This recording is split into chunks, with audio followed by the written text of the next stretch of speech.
Assalamualaikum warahmatullahi wabarakatuh. Selamat siang Sobat CDH dimanapun Anda berada. Ketemu lagi bersama saya Sherly Trisna Ilyas dalam CDH KPU Sulteng episode kelima. Kami mohon maaf beberapa saat kemarin tidak sempat hadir bersama teman-teman CDH dimanapun Anda berada karena beberapa hal terkait dengan pandemi COVID. Semoga teman-teman sekalian semua yang berada di rumah itu sehat-sehat walafiat. Amin ya robbal alamin. Saat ini kita sudah masuk dalam episode kelima. Kita akan membahas terkait dengan tantangan pengelolaan keuangan KPU dalam pemilu serentak tahun 2024. Nah, saat ini kita sudah bersama dengan seorang narasumber, yaitu Ketua KPU Provinsi Sulawesi Tengah, Bapak Tanwir Lawame. Assalamualaikum warahmatullahi wabarakatuh, Pak. Waalaikumsalam. Selamat sore. Siang menjelang sore. Iya, siang menjelang sore. Kami mohon maaf tadi di jadwal jam 2, tapi karena ada satu dan lain hal, sehingga molor beberapa setengah jam kira-kira. Sehat, Pak? Alhamdulillah sehat.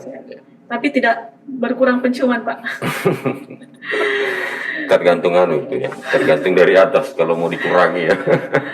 Nah, kita akan masuk ke tema, tapi kita akan berbicara sedikit santai karena ini adalah acara podcast. Nah, terkait dengan judul memang agak sedikit berat karena kita akan berbicara tentang pemilu serentak tahun 2024. Nah, sebelum kita masuk ke pemilu 2024, kalau saya melihat undang-undang atau regulasi terkait dengan keuangan, itu kita masih mengacu pada Undang-Undang Nomor 17 Tahun 2003 tentang Keuangan Negara dan Undang-Undang Nomor 1 Tahun 2004 tentang Perbendaharaan Negara serta beberapa undang-undang lain tentang pemeriksaan dan penyelenggaraan pemilu. Nah, pertanyaannya, kira-kira dengan regulasi yang ada saat ini, apakah itu sudah akan mendukung dengan pengelolaan keuangan untuk pemilu serentak di tahun 2024, Pak? Iya, saya kira sepanjang undang-undang atau aturan apapun itu masih berlaku hingga sekarang, tentu itu menjadi dasar kita untuk pelaksanaan pemilu maupun pemilihan yang akan datang. Artinya untuk sementara apa yang tadi disampaikan itu terkait dengan Undang-Undang Nomor 17 ya, serta aturan lain untuk sementara itu masih berlaku ya, khususnya untuk pemilu ke depan. Kecuali ya mungkin dalam masa-masa berikutnya atau di awal-awal tahapan ada regulasi baru, maka tentu itu yang akan kita rujuk. Oke, tentu ke depan kan masih akan panjang waktunya, Pak ya, masih beberapa tahun lagi mungkin bisa saja ada perubahan terkait dengan regulasi ini. Nah, terkait dengan pemilu yang sudah kita laksanakan, yaitu pemilu legislatif dan pemilu pemilihan gubernur dan wakil gubernur, tentu ada beberapa tantangan sehingga itu bisa menjadikan evaluasi. Tentu sudah pernah dievaluasi sehingga ada kemudian tantangan untuk pemilu serentak di tahun 2024 terkait dengan pengelolaan keuangan pemilu. Kira-kira bagaimana menghadapi tantangan tersebut, Pak?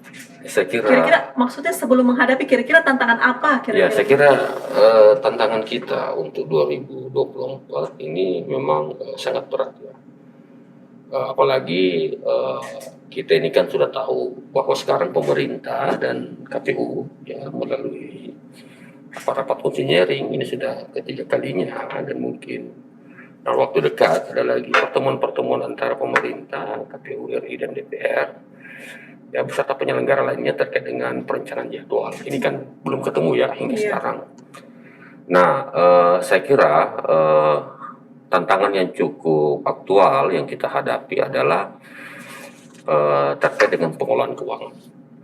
Kalau pengelolaan keuangan ini dia ini kan sangat luas ya, artinya mulai dari perencanaan, kemudian sampai pada pertanggungjawaban.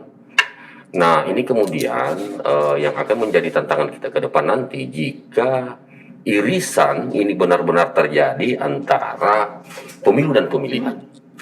Saya kira ini adalah ruang yang sangat besar untuk terjadinya kesalahan administrasi keuangan ya, Karena kenapa? Satu contoh saja, kita menghadapi satu tahapan dari hasil pemeriksaan BPK, BPKP maupun pemeriksaan inspektorat maupun ya evaluasi internal KPU provinsi, itu kita temukan banyak Ya. mal-mal praktek khususnya dalam pertanggungjawaban keuangan, ya. Adanya pertanggungjawaban yang tidak paripurna, ya, yang tidak selesai. Apalagi kalau kemudian pemilu dan pemilihan itu beririsan, Iya. ya. Belum lagi soalan kemudian adanya pemeriksaan pasca pelaksanaan pemilu, kan pasti pemilu duluan. Iya. Setelah itu kan turun BPK, turun BPKP, turun inspektorat. Iya. Nah ini kan minimal menguras tenaga, menguras pikiran teman-teman keuangan. Nah sementara kita tahu bahwa banyak sekali masalah yang muncul dalam pertanggungjawaban keuangan kita, ya. Karena kalau kita mau bicara secara detail, ada beberapa masalah yang selalu muncul hampir pada setiap evaluasi kegiatan kepemiluan kita. Misalnya contoh, Pokja yang tidak koordinatif. Nah ini kan selalu berulang. Iya. Selalu berulang. Dan saya tidak mau menutup mata, bahkan di provinsi pun itu terjadi. Iya. Saya saja kemarin mengembalikan hampir 7 juta. Iya. Hanya karena Pokja yang tidak koordinatif. Ya. Nah, ini satu contoh. Bagaimana lagi teman-teman lain yang memang mungkin belum memahami secara aturan bagaimana sebenarnya pemberlakuan atas pembayaran Pokja. Ini hanya baru satu contoh. Belum lagi contohnya lain, perjalanan dinas. Ya. Kegiatan-kegiatan yang tidak mampu teman-teman untuk melengkapi bukti-bukti administrasi. Itu baru contoh di internal kita, ya. Belum lagi kalau kita berbicara ad hoc. Nah, itu lebih parah lagi. Bahkan saya yakin dan percaya, mungkin sampai sekarang masih ada teman-teman yang masih bergelut dengan administrasi itu. Karena kenapa? Ad hoc ini kan orang-orang yang punya batas-batas waktu tertentu, ya. Tugas dan fungsinya. Setelah itu kan sudah selesai. Kalau uangnya sudah diberikan, honornya sudah diberikan, sementara tanda tangannya belum, pertanggungjawabannya belum, bagaimana kita mau mencari itu? Sementara kita tidak punya anggaran yang disiapkan untuk mempersiapkan itu. Nah itulah bukti-bukti, contoh-contoh aktual, ya, dari pemilu ke pemilu yang harusnya bisa menjadi pelajaran buat kita. Ke depan ini saya kira luar biasa, ya, luar biasa. Sehingga memang kita sangat memiliki kehendak terkait dengan jadwal pemilu ini memang betul-betul harus clear, ya, untuk menghindari tadi adanya irisan-irisan kegiatan atau tahapan di mana tahapan pemilu ada, tahapan pemilihan juga masuk. Nah saya kira ini dari sisi pertanggungjawaban keuangan ini menjadi tantangan tersendiri bagi kita. Saya kira itu contoh-contoh tantangan, ya, tapi saya kira masih banyak sekali tantangan lain, ya. Jadi berdasarkan tadi, tentunya ada beberapa hal yang terkait dengan pengelolaan kepemiluan, evaluasinya kita, ya Pak. Yeah. Yang pertama tentang pemahaman terhadap regulasi yang ada. Mungkin kita berbeda antara satu kabupaten dengan kabupaten lain, sehingga beda persepsi, sehingga menyebabkan adanya pengembalian pasca pemilihan itu sendiri. Nah, tapi sebenarnya, ya, kita sebenarnya KPU Kabupaten, kalau dia tak regulasi, tidak akan ada perbedaan. Tidak boleh tumbuh persepsi yang berbeda. KPU Kabupaten Kota memberlakukan pelipatan Rp100. Masa kabupaten lain memberlakukan 150? Ini kan salah. Harusnya sama, ya. Harus sama. Apa yang akan kita gunakan? Biaya apa yang kita gunakan pada saat pelipatan? Orang kan tidak berjalan. Tidak menghitung durasi waktu Anda ke kantor KPU. Nah seperti itu. Makanya sebenarnya dari awal perencanaan ini sudah harus ada hubungan teman-teman KPU Kabupaten. Ini pelipatan kamu di sana berapa sih? Kalau perjalanan dinas itu berbeda, meskipun standar nasionalnya sama. Artinya harus ada saling koordinasi antara pengelola keuangan. Dan di situ peran provinsi sebenarnya. Artinya peran provinsi terkait dengan standar yang akan diberlakukan oleh setiap kabupaten. Tapi satu hal, Shirley, kemarin pada saat kita belum melaksanakan pemilihan, saya sudah menghimpun berkali-kali teman-teman KPU Kabupaten untuk menyamakan persepsi ini. Dan alhamdulillah kita tidak mendapat catatan temuan ya pada selisih itu ya alhamdulillah semua sudah sama, sudah klop. Ya memang di beberapa hal, di beberapa aspek mungkin masih ada hal-hal yang perlu kita lakukan. Nah, terkait itu, kalau semisal kita di tingkat provinsi dan kabupaten kota saja masih agak kesulitan, sehingga ada pengembalian, tentu sangat besar kemungkinan di tingkat ad hoc bisa mengalami masalah yang sama ya Pak ya? Ya saya kira yang paling parah ini kan ad hoc. Iya. Nah, makanya kemarin saya juga sudah bincang-bincang, kebetulan kemarin inspektorat kan hadir ya, ada terkait dengan beberapa tindak lanjut temuan administrasi di beberapa kabupaten. Saya sempat bicara bahwa yang paling parah sebenarnya kita ini adalah pertanggungjawaban ad hoc. Nah, bagaimana kita memikirkan untuk mengantisipasi itu? Saya bilang outsourcing terkait dengan keuangan itu harus berbanyak. SDM kita ini kan kurang. Hah? Belum lagi di tingkat kabupaten, PPK merangkap, sekretaris merangkap PPK. Nah, bagaimana mungkin dia mampu menyelesaikan ya? Sementara tupoksi mereka ini besar, sekretaris saja sudah besar tupoksinya, belum lagi dia merangkap jadi PPK. Bagaimana mungkin kemudian dia dengan handal mengelola manajemen keuangan? Ya, ini kan tidak mungkin. Evaluasi terkait dari kesekretariatan yang kurangnya SDM. Nah, olehnya itu kita berharap nanti juga mungkin teman-teman KPU kabupaten kota untuk pemilu atau pemilihan di 2024 memang kita harus memperbanyak menyiapkan sendiri tenaga outsourcing yang memang khusus melakukan monitoring, melakukan evaluasi, bahkan melakukan perbaikan terkait dengan seluruh pertanggungjawaban ad hoc. Mungkin bisa kita lekatkan di masing-masing kabupaten ya, atau kabupaten masing-masing nanti berapa kecamatannya. Misalnya 10 kecamatannya, 10 orang direkrut outsourcing khusus keuangan mengelola ini. Karena ini baru bisa selesai kalau kita betul-betul mengikuti dari awal, tidak cuma nanti setelah ya, atau nanti setelah selesai baru kita minta pertanggung. Oh, bulan kemarin saja dari awal saja belum lengkap kan. Tapi kan kita dilematis juga. Kita tidak bayar ad hoc. Mereka demo. Kan?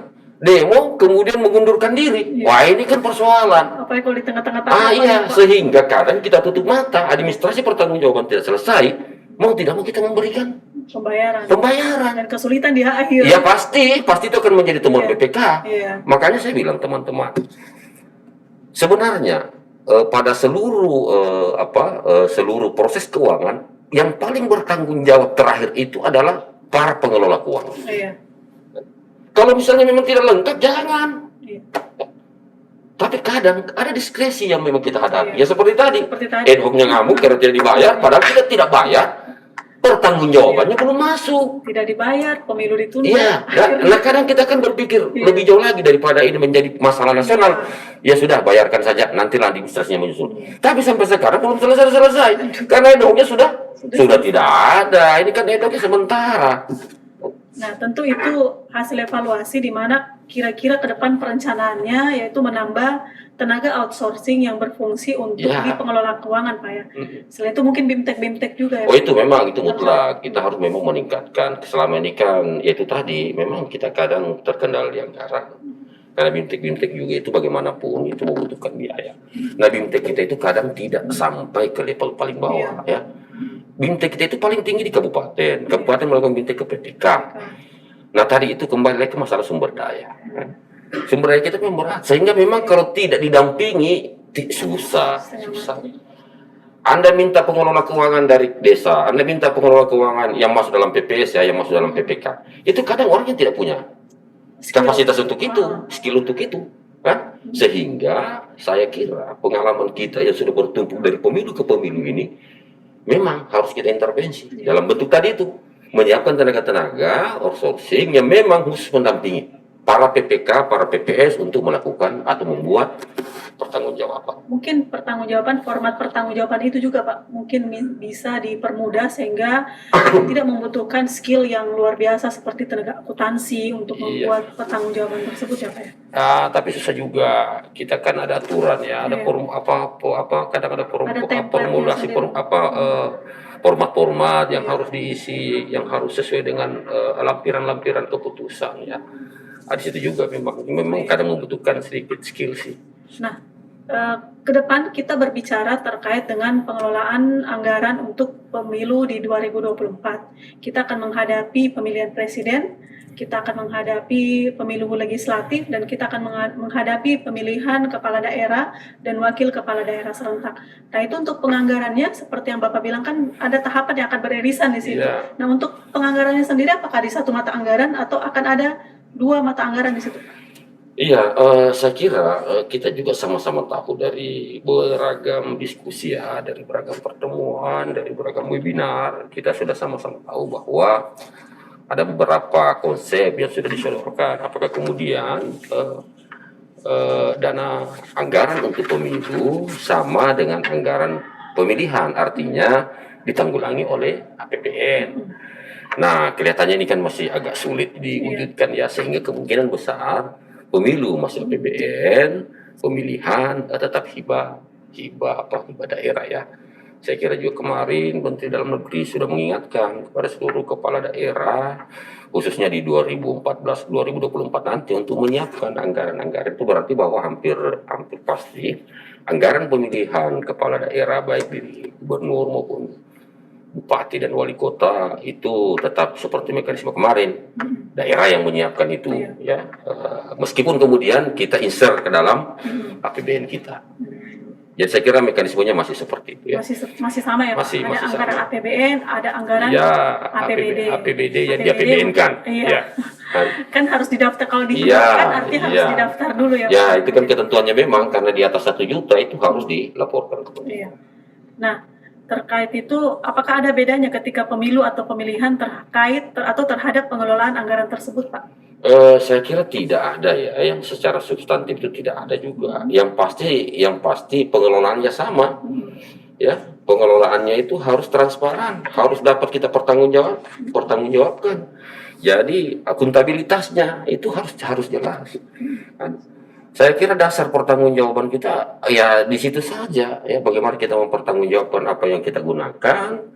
Ya, melampirkan bukti-bukti, meyakinkan bahwa ini betul-betul dikeluarkan biaya untuk itu. Yang bahaya kan kalau kemudian ada penyalahgunaan kewenangan di situ, ada penyalahgunaan kekuasaan di situ ya. Nah makanya selalu saya ingatkan teman-teman KPU Kabupaten Kota, dalam persoalan anggaran memang kita punya kewenangan untuk melakukan evaluasi dan monitoring. Tapi secara teknis kita tidak punya kewenangan untuk itu. Kewenangan itu ada di sekretariat. Jadi kalau ada kemudian komisioner yang mengelola pengadaan, dilaporkan saja, di DKPP-kan saja. Karena itu bukan tugasnya. Yang punya tugas untuk mengadakan pengadaan atau apapun itu adalah sekretariat.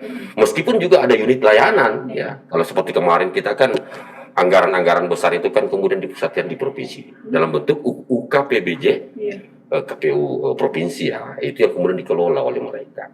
Nah di tingkat bawah misalnya ada pengadaan sifatnya mungkin penunjukan, yaitu sekretariat KPU masing-masing. Nggak boleh komisionernya. Komisioner itu cuma yang saya mau laksanakan seperti ini, butuh anggaran seperti ini, ya sekretariat menyiapkan.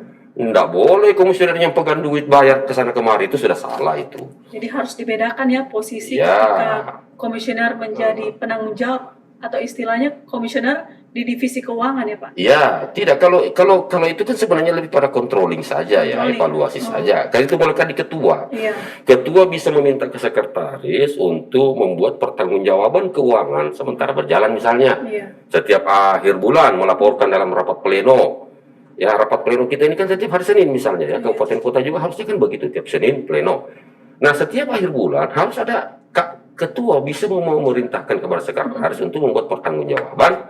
Dan kewajiban ketua menyampaikan itu di dalam pleno. Nah saya kira ini salah satu bentuk transparansi dan akuntabilitas kita. Itu salah satu contoh saja. Ya. Sehingga artinya memang ada 2 pimpinan di KPU Pak ya.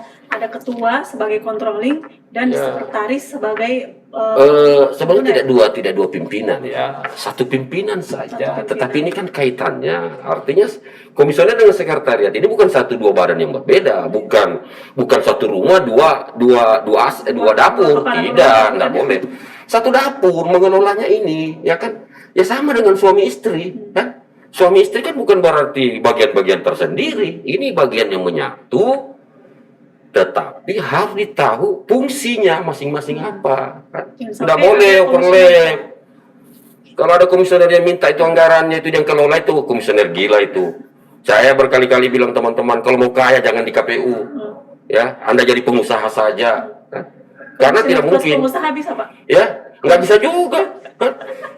Kita kan punya hitam di atas putih, bekerja penuh waktu, berarti Anda tidak boleh mendua dong. Iya. Kan? Nggak boleh seperti itu. Saya kira komisioner plus pengusaha jadi pengadaan ke sini semua. Nah, kalau itu sudah di DKPP kan saja itu. Nah, sekarang kan kita sedang tidak pemilu. Iya. Kira-kira kita juga mengelola keuangan, Pak. Iya, pasti sebab sekarang kan apalagi kan ada beberapa program unggulan KPU ya. Contoh yang paling itu adalah DP3 ya. Desa peduli pemilu dan pemilihan. Saya kira ini sementara bergulir dan alhamdulillah KPU provinsi mendapat 2 alokasi desa untuk proyek percontohan kemarin Donggala dan Kota Palu. Otomatis ada proses pendanaan, ada proses penganggaran, ya tetap kita jalankan meskipun tidak ada tahapan. Kemudian ada DPB, daftar pemilih berkelanjutan, yang tiap bulan kita update data kependudukan kita. Ya, meskipun kita paham secara regulatif ini kurang maksimal, tetapi ini adalah upaya kita untuk melakukan perbaikan-perbaikan DPT nanti di pemilu yang ke depan. Saya kira itu 2 tahapan yang sekarang ini berjalan di samping yang memang sifatnya regulatif ya, sifatnya berjalan terus, penggajian, operasional itu kan. KPU kan banyak pegawai yang harus digaji. Kalau nggak digaji, aduh, bagaimana caranya bisa bekerja kan? Jadi pengusaha, Pak. Nah, itu tadi kita berbincang-bincang terkait dengan hasil evaluasi yang ternyata saat ini masih ada yang pemilu kemarin kita masih berkutat dengan pertanggungjawaban ya Pak? Iya.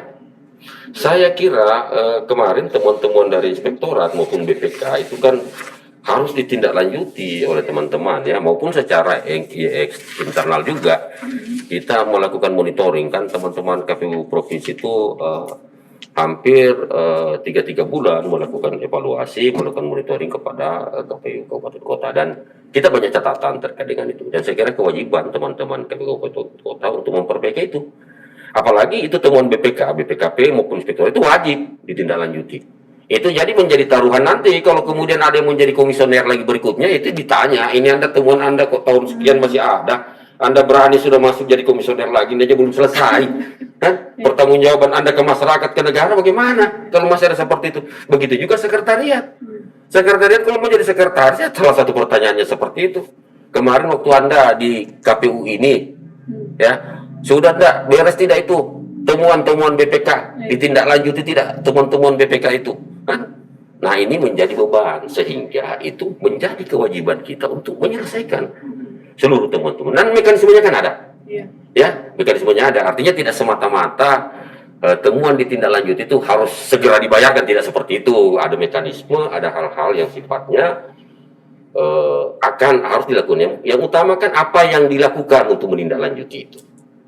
Oke, nah pertanyaan terakhir mungkin Pak, kira-kira trik atau kiat-kiat yang dilakukan sehingga tantangan-tantangan yang sudah Bapak jelaskan tadi itu bisa teratasi untuk kedepannya Pak?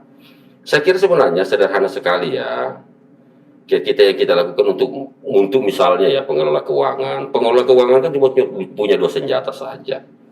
Mencatat, membayar, mempertanggungjawabkan. 3 Pak, mencatat. Iya, macam bukan 2, 3 ya. Jadi catat apa yang Anda keluarkan, kan? Itu yang utama. Kemudian kalau memang sudah sesuai, Anda bayarkan. Kemudian Anda mempertanggungjawabkan itu. Kalau mekanisme ini tidak ada yang tidak nyambung, ya jangan. Misalnya Anda harus membayar sesuatu, tetapi secara fisik belum ada pertanggungjawabannya, jangan dibayar. Sebab itu pasti akan jadi masalah. Kan? Jadi semisal Pak, kalau seperti itu, misalkan ada yang seharusnya itu tidak ada di anggaran, tapi misalkan komisioner memaksakan itu harus ada, bagaimana? Begini ya, beberapa bahkan BPK sendiri menganggap bahwa KPU ini adalah salah satu penyelenggara yang dalam diskresi itu dianggap agak sedikit unik. Ya. Kenapa unik? Terkadang ada kebijakan-kebijakan yang harus kita putuskan melalui pleno. Keputusan tertinggi di KPU adalah di pleno. Nah, terkadang ya, ini contoh. Pemilu dalam 1-2 hari akan dilaksanakan.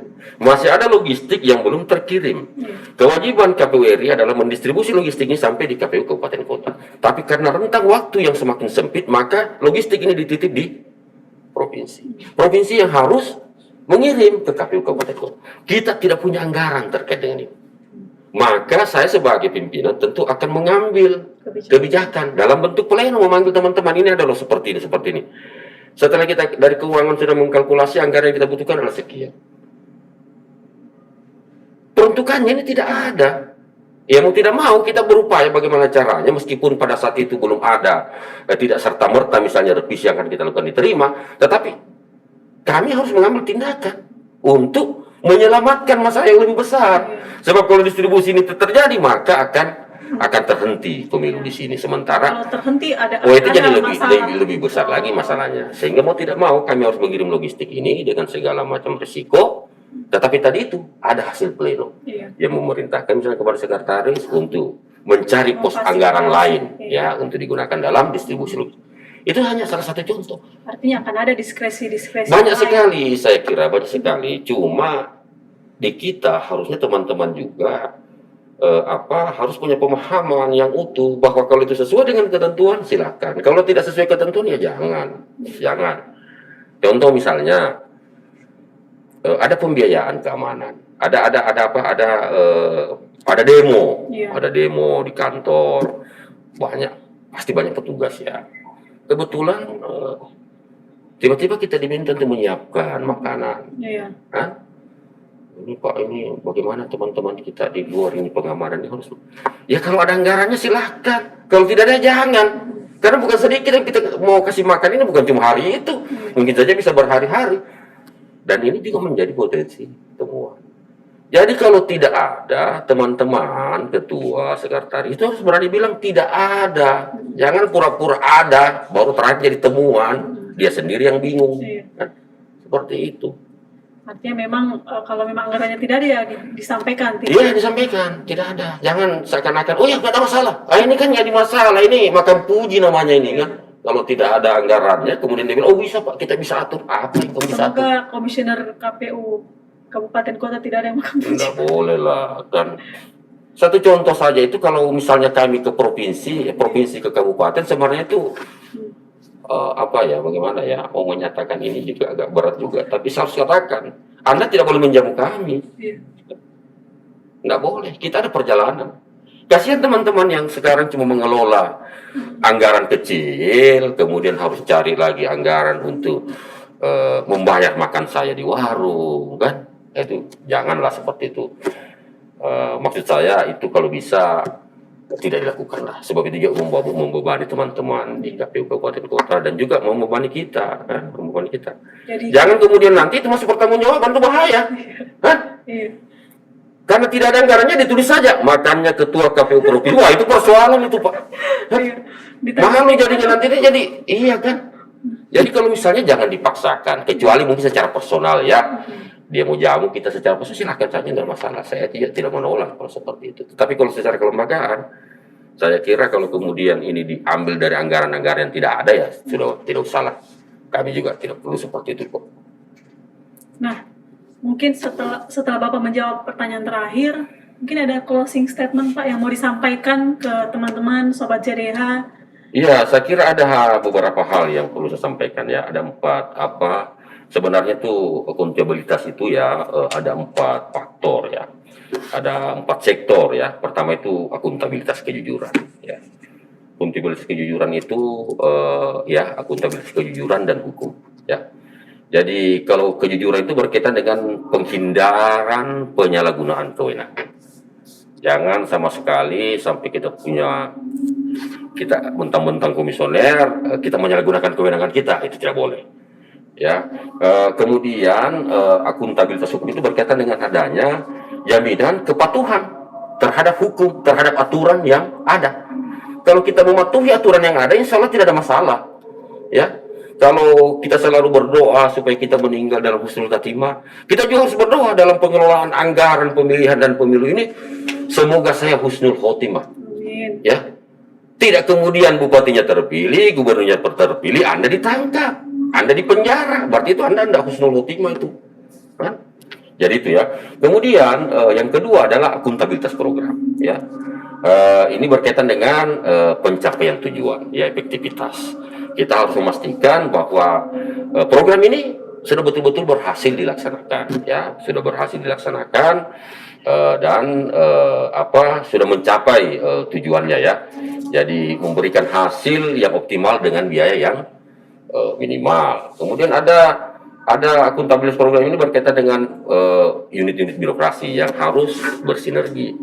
Ya, kemudian ada yang namanya akuntabilitas proses. Ini masalah prosedur yang digunakan dalam tugas. Ya, ini juga misalnya sudah memenuhi kecukupan sistem informasi yang tersedia. Ya, jadi akuntabilitas proses ini dimanifestasikan ini melalui pemberian pelayanan publik yang maksimal, ya terbuka dan transparan serta cepat dan murah. Ya, kalau perlu tidak ada biaya ya jangan. Ya. Nah, kemudian yang keempat adalah akuntabilitas kebijakan. Ini terkait dengan pertanggungjawaban. Segala sesuatu yang kita lakukan, apalagi itu mengeluarkan anggaran, mengeluarkan biaya negara, ya itu mesti harus dipertanggungjawabkan. Saya kira itu yang poin penting yang harus saya sampaikan pada podcast kali ini ya. Semoga teman-teman tetap dalam lindungan Allah Subhanahu wa taala, bisa bekerja dengan baik, dan sekali lagi kalau Anda selamat tetap mematuhi aturan yang ada.